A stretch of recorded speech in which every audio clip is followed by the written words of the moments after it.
बांग्लादेश में हसीना वाजिद की हुकूमत जाने के बाद एक कंपैरिजन कल से जो है वो शुरू हो गए हैं।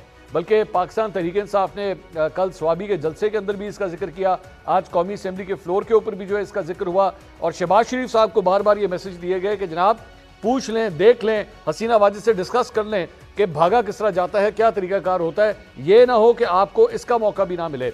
ये फेयर कंपैरिजन हो रहा है कि हालात वाकई इस नहज पे पहुंचे हुए हैं कि शहबाज शरीफ साहब को भी परेशान होना चाहिए?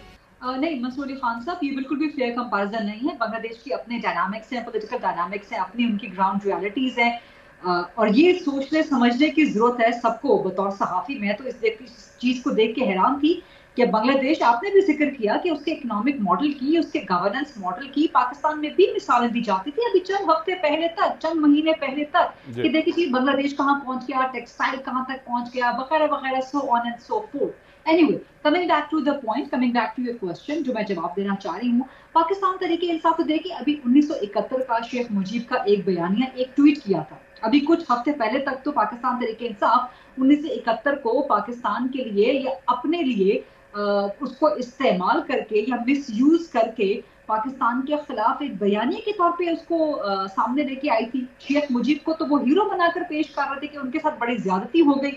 तो अब पाकिस्तान तहरीक इंसाफ क्या कहती है, जो शेख मुजीब के मुजस्मे खुद बांग्लादेशी अवाम जिस तरह से गिरा रहे हैं और जिस तरह से नफरत का इजहार कर रहे हैं, गुस्से का इजहार कर रहे हैं, और शेख हसीना वाजिद के बारे में अब क्या बयानिया पाकिस्तान तहरीक इंसाफ बनाएगी? क्या उसी तरह से जिस तरह से एक 2 मिनट की वीडियो क्लिप ट्वीट की इमरान खान ने अपने ट्विटर अकाउंट से, क्या अब दोबारा से वो उसी तरह की कोई 2 मिनट की नहीं, यानी 20 सेकंड की एक क्लिप लगा के दिखाते जिसमें शेख मुजीब का मुजस्मा गिराने में बांग्लादेशी अवाम को वो दिखाएं? मुजस्मा नहीं, मुजस्मे, जहां जहां पर ढाका में पूरे बांग्लादेश में शेख मुजीब के मुजस्मे लगे हुए थे, बांग्लादेशी अवाम ने उसको निकाले, उनको उतारा, उनको गिराया बल्कि, और बता दिया बांग्लादेश के अवाम ने कि उनके नजदीक असल गद्दार कौन था। गद्दार कौन था, यही टैग था ना पाकिस्तान तहरीक इंसाफी कैंपेन का। यही पाकिस्तान तहरीक इंसाफ है जो कल तक जनरल बाजवा को कौम का बाप कहती थी, उनके एहसानमंद रहते थे और उनको डेमोक्रेटिक जर्नल कहा करते थे, और क्या क्या कुछ उनकी तारीफों के जमीनों आसमान के कलाबे नहीं मिलाया करते थे। फिर उसके बाद क्या कह दिया? यही थे पाकिस्तान तहरीक इंसाफ वाले जो कल तक एस्टैब्लिशमेंट को बाप कहते थे कौम का, आज कहते हैं कि एस्टैब्लिशमेंट कौम का बिगड़ा हुआ बच्चा। कल तक मौलाना फजलुर रहमान को क्या कुछ नहीं कहा करते थे, आज उनके कदमों में बैठे हुए। महमूद अजहर की कल तक किस तरह से नकलें नहीं उतारा करते थे, आज उनको अपनी तहरीक का, तहरीक तहफ्फुज़ आईने पाकिस्तान का, उनको सरबराह बना दिया और उनको मुज़ाकरात के लिए भी सरबराह बना दिया। कल तक कहते थे जी ये फौज फलां है, ये चीज है, ये इस तरह की है, मुल्क में गद्दार कौन है, मीर जाफर कौन है, क्या क्या कुछ नहीं कहा, और आज कहते हैं उसी फौज से मुज़ाकरात करूंगा। तो पाकिस्तान तहरीक इंसाफ की तो आप बात ही ना करें ना, उनका बयानी की तो आपको, उनका तो ना कोई बयानिए का सर मिलता है। नहीं गरीदा, आपने कल उनका स्वाबी के अंदर जलसा देखा? मैं नईम हैदर पंचोता साहब की ट्वीट देख रहा था, उन्होंने कहा कि वहां के लोगों ने उनसे कहा है कि स्वाबी में इतना बड़ा जलसा हुआ नहीं है जितना बड़ा जलसा कल हुआ है पाकिस्तान तहरीक इंसाफ का। लाहौर का भी एक जलसा हुआ था 2011 का, फिर उसके बाद 2013 का, वो भी काफी बड़े जलसे से। पाकिस्तान तहरीक इंसाफ जलसे तो बहुत बड़े बड़े कर लेती है, इसमें कोई डाउट नहीं है। बहुत जलसे मैंने उनके कवर किए, आपने भी कवर किए हुए हैं, लेकिन क्या इनके बयानिए के साथ पूरी कौम खड़ी है? ठीक है, या सिर्फ 1.5 करोड़ वोटर जिन्होंने इनको वोट दिया, सिर्फ वो खड़े? पाकिस्तान की आबादी 1.5 करोड़ तो नहीं है ना, 24 करोड़ की आबादी है, ठीक है, तो ये 90% बिल्कुल भी नहीं बनता पाकिस्तान का, सिर्फ रजिस्टर्ड वोटर्स की तादाद में से एक है। दूसरी बात ये कि क्या कोई आपको एहतजाज पे निकलते हुए पाकिस्तान तहरीक इंसाफ के या इमरान खान की रिहाई के लिए कोई कामयाबी होती हुई नजर आई? अगर मकबूलियत का दावा रखती है ये जमात, तो एस्टैब्लिशमेंट की पांव पर क्यों पड़ी हुई आज? ये सवाल मैं पाकिस्तान तहरीक इंसाफ से कर रही हूँ। आप क्यों चाहते हैं कि फौज से मुज़ाकरात? ठीक, मैं पूछता हूँ जी, मैं इनसे नईम हैदर पंचोता साहब, आपको सबक हासिल हो गया जनाब। आप पूछते थे गद्दार कौन है, देख लीजिए शेख मुजीब के मुजस्मे जो है वो किस तरह तोड़े गए हैं, इनको आपने हीरो बनाया हुआ था। दूसरा, गरीदा साहिबा कह रही है क्यों पाँव पकड़ते हैं एस्टैब्लिशमेंट के आप ये इस तरह एहतजाज होता है, ये बांग्लादेश के अंदर इस तरह एहतजाज हुआ है कि पाँव पकड़े जाते हैं? जवाब दीजिए नईम हैदर पंचोता साहब। बहुत शुक्रिया मंसूर भाई, आपने मौका दिया। देखें, पहली बात तो यह है कि इस शो के अंदर अब 2 बार, एक तरफ हमारे राना साहब बैठे हुए हैं और उधर गरीदा फ़रूकी साहब बैठी हुई हैं जो कि मुकम्मल पाकिस्तान तहरीक इंसाफ को मुसलसल क्रिटिसाइज़ करती हैं। अगर कोई साफ़ी जो है मेरा ख्याल में अगर न्यूट्रल होकर सबको क्रिटिसाइज़ करे तो वो सारे अप्रिशिएट भी करते हैं, डेफिनेटली करें क्रिटिसाइज़, हम में भी गलतियाँ होंगी, औरों में भी गलतियाँ होंगी, फिर औरों की गलतियाँ भी आप हाईलाइट करें। सेकंड बात यह है कि 1971 की जो बात की जा रही है, हमारा मौकफ उसके ऊपर बड़ा जमात को डिरेल किया गया। क्या आवाम की राय को उस वक्त भी तस्लीम नहीं किया गया था, आज भी नहीं तस्लीम किया जा रहा, और हम यही कह रहे हैं, हम तो उस मौकफ से पीछे नहीं हटे। और सेकंड बात यह है, एक मिनट नईम साहब, गरीदा साहब हमें आपकी आवाज नहीं, आपने कुछ बोला, हम सुन नहीं सके आपको।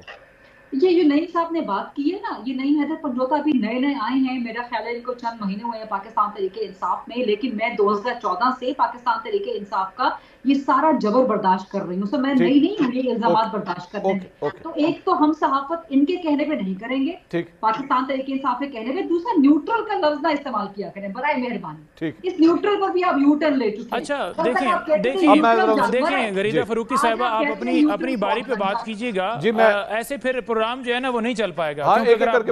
बार बार इंटरप्ट करती रहेंगी तो मैं बिल्कुल जो है फिर मैं भी मौका नहीं दूंगा, फिर वो मुनासिब नहीं होगा। आपने जितना जहर उगला पाकिस्तान तहरीक इंसाफ के खिलाफ, मैं पूरा मुकम्मल तौर पर सुनता रहा, मैं नहीं बोला, मैं नहीं इंटरप्ट किया, क्योंकि आप डेफिनेटली कहती हैं कि साफ़ी हैं, लेकिन मैं तो नहीं समझता कि ये साफत है जिस तरह से आप एक पार्टी को क्रिटिसाइज करती हैं और एक को टारगेट किया जाता है। नईम साहब उनकी राय है ना, नईम साहब उनकी राय है, नंबर वो राय रखने का इख्तियार तो है ना सर। दूसरी तरफ भी राय देखें, एक तरफ राय नहीं होती, नो एक तरफ राय नहीं होती। राय होती है जब आप न्यूट्रल हो के, जब आपके एक प्रोफेशन है उस प्रोफेशन के मुताबिक बनता है।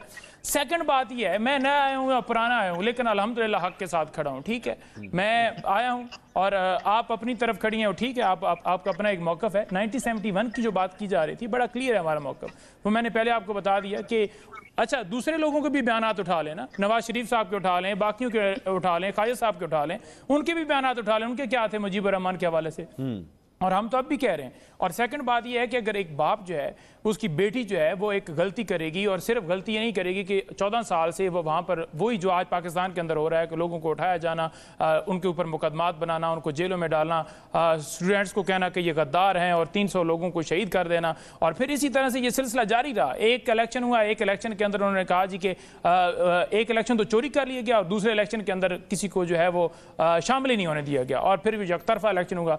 फिर ऐसी यही सूरत हाल चलती रही जो आज पाकिस्तान के अंदर है, और अगर ये पाकिस्तान के अंदर इसी तरह से चलती रहेगी जैसे चल रही है तो डेफिनेटली वही हालात होंगे। और जब ऐसा सारा सिनेरियो किया गया 14 साल के अंदर, तो फिर डेफिनेटली जो जिसने किया उसके वालिद को उन्होंने मुजस्समा तोड़ा, उनके साथ जुल्म हुआ, वो भी तो किसी के बच्चे थे, भाई थे, बहन थे, बुजुर्ग थे। नहीं साहब, एक सवाल यहाँ पे एक बनता है सर, यहाँ पे सर एक सवाल बनता है। नहीं साहब, एक सवाल ले लीजिए सर, एक सवाल ले ले। आप दोबारा वही बात कर रहे हैं कि अगर ये ना हुआ तो फिर यहाँ पे भी ये सब कुछ हो जाएगा। सर एक चीज का फर्क है ना, एक चीज का फर्क यह है कि बांग्लादेश में वो जो स्टूडेंट्स थे, जो तालिबे इल्म थे, वो एस्टैब्लिशमेंट से या फौज से ये नहीं कह रहे थे आपकी मेहरबानी हमसे मुज़ाकरात कर लें, आपकी मेहरबानी बंदा अपॉइंट कर दें, हमारे साथ बैठ के बात कर लें, वो ये काम तो नहीं कर रहे थे सर।